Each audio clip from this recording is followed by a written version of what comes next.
वरुण, शुरुआत में आपसे करूंगा क्योंकि आप उसी रूट पर है जिस रूट को लेकर ये पूरा विवाद और ये पूरा फैसला लिया गया है। तो जरा मुझे बताएं, इस फैसले के बाद इस रूट पे आपको क्या नजर आ रहा है? कांवड़ यात्री इस फैसले से किस तरह से रिएक्ट कर रहे हैं? वहां के आमजनों का क्या रिएक्शन है इस फैसले पर? क्योंकि सियासत तो बहुत देखने को मिल रही है, आम लोग क्या कह रहे हैं इस फैसले को लेकर?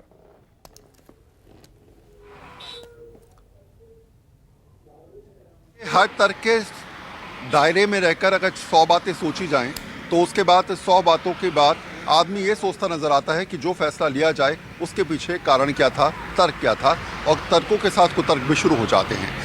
मुजफ्फरनगर के हर रूट पर इस समय हर जगह आपको ऐसी दुकानें, ऐसे ढाबे नज़र आएंगे। और फिलहाल मैं एक ढाबे के आगे यहाँ पर हूँ। यहाँ भी ऑनर का नाम लिखा हुआ है, कौन कौन संचालक हैं उनके नाम लिखे हुए हैं, कौन कौन लोग काम कर रहे हैं उनके नाम लिखे हैं। और ये लगभग हर ठेले पर, हर दुकान पर, हर जगह इस समय आम बात नज़र आ रही है। और अब तो पूरे प्रदेश में स्थिति ऐसी है, शासन का आदेश है तो सब मान्य रहेगा और उसी हिसाब से सब उसको फॉलो करते नज़र आ रहे हैं। कुछ कांवड़िया मेरे साथ हैं, भोले का नाम लेकर लगातार घर से निकले हैं और बीच रास्ते में इस बात को भी समझते नज़र आ रहे हैं कि आखिर शासन का आदेश कैसा, किस तरीके का, कितना असर डालता है। समझ लेता हूँ।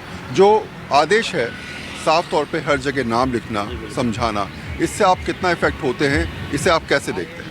ये हमारे लिए बहुत ही अच्छी सुविधा दी है गवर्नमेंट ने, श्री माननीय योगी आदित्यनाथ जी ने जो ये डिसीजन लिया है कि नाम लिखकर कुछ भी परचेज या सेल जो भी सेल कर रहे हैं तो नाम ज़रूर लिखा होना चाहिए दुकानों के ऊपर। इससे हमारा बेनिफिट ये रहता है कि हमें पता रहता है हम किस व्यक्ति से सामान क्या ले रहे हैं, अपनी पूजा पाठ का या फिर खाने का सामान, वो हमारी इच्छा है, हम किस से लेना चाहते हैं। लोग कह रहे हैं राजनीति हो रही है, क्या आपको लगता है कि इस पूरे मामले पर राजनीति होनी चाहिए?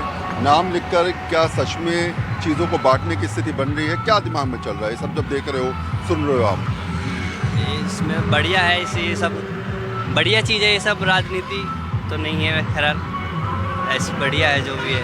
इस पर राजनीति तो नहीं होना चाहिए। मेरा कहना सिर्फ यही है कि ये तो हमारा हक है कि हम किससे सामान लेना चाहते हैं, किससे नहीं। हिंदू मुस्लिम वाली बात नहीं है, पर लेकिन हमें कुछ लोग इस तरीके से हरकतें कर देते हैं। पिछली बार भी कई बार हुआ, किसी ने थूक दिया, किसी ने कुछ कर दिया, तो ये भी तो ठीक नहीं है। इसलिए अगर किसी शॉप पर नाम लिखा होता तो हमें ये मालूम रहता कि कौन बंदा क्या है, तो ये हमारे लिए अच्छा ही है। अच्छा, कितने साल से कांवड़ ला रहे हैं आप? मेरा तो पहली बार ही है।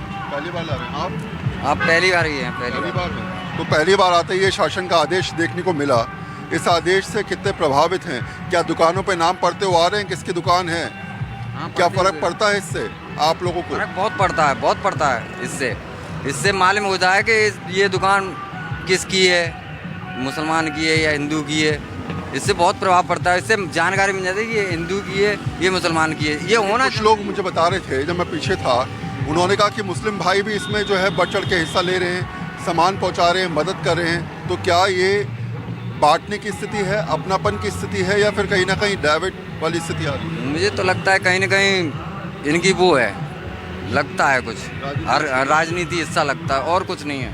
अच्छा, हाँ। इस ढाबे की स्थिति में आपको समझाऊं, सामने की तरफ आपको बोर्ड नज़र आ रहा होगा और जितने टूरिस्ट, जितने यहाँ पर इस समय श्रद्धालु आ रहे हैं, वो सब इस बात से बहुत ज़्यादा सजग नज़र आ रहे हैं कि आखिर जो शासन का आदेश है उस आदेश को कैसे देखा जाए। अगर आप सामने देखेंगे तो आपको नज़र आएगा शिवा टूरिस्ट ढाबा, बाकायदा नाम लिखा हुआ है। अमूमन केवल नाम लिखा होता था, लेकिन अब बाकायदा यहाँ पर आपको नाम नज़र आ रहा है। सर, एक सवाल है जहन में कि शासन का आदेश है कि हर ढाबे के आगे, हर टपरी के आगे ये लिखा जाएगा कि किसका वो है, उसका ऑनर कौन है, उसका मालिक कौन है, कांवड़ियों की दिक्कत ना हो, उस हिसाब से कैसे देखते हैं? ये सिर्फ कांवड़ियों के लिए ज़रूरी नहीं है, ये आम नागरिक के लिए बहुत ज़रूरी है। क्योंकि कई मुसलमान भाइयों के ढाबे हैं, कई हिंदुओं के ढाबे हैं, मुसलमानियों के ज़्यादातर मीट वगैरह वो बनती हैं। तो कम से कम ये पहचान तो हो जाए, जो शाकाहारी हैं वो तो उनके लिए पहचानना बहुत ज़रूरी है। और जो आम के ठेले पे लिखा है, केले के ठेले पे लिखा है, उसमें क्या फ़र्क पड़ेगा? उससे कैसे आप क्या उससे नहीं, आम जो ये फलों के ठेले लगाते हैं ना, उनके लिए तो जायज़ बात नहीं है ये। तो अपनी अपनी सोच है, अपनी अपनी बात है, शासन का आदेश है, शासन के आदेश को सबको फॉलो करना है रवि। लेकिन ये बात तो स्पष्ट है कि कांवड़ियों की इस यात्रा में अब ये मुद्दा भी बढ़ चढ़ के बोलता नजर आ रहा है। कांवड़ियों के लिए जय भोले के नारे के साथ ये भी समझने की बात जरूर होती नजर आ रही है कि राजनीति करने वाले या राजनीति की बात करने वाले या राजनीति की सोच रखने वाले आखिर इस पूरे मामले को सियासत की तरफ मोड़ रहे हैं या सच में सियासत का हिस्सा कहीं ना कहीं इस पूरे मामले को बनाने की कोशिश की जा रही है रवि। ठीक है, साफ तौर से देखना यह है कि सियासत इस मुद्दे पे हो रही है, इससे आम यात्रियों को क्या मिल रहा है, समाज के लोगों पे क्या प्रभाव पड़ रहा है, राजनीति किस दिशा की तरफ जाएगी, ये भी देखने वाली बात।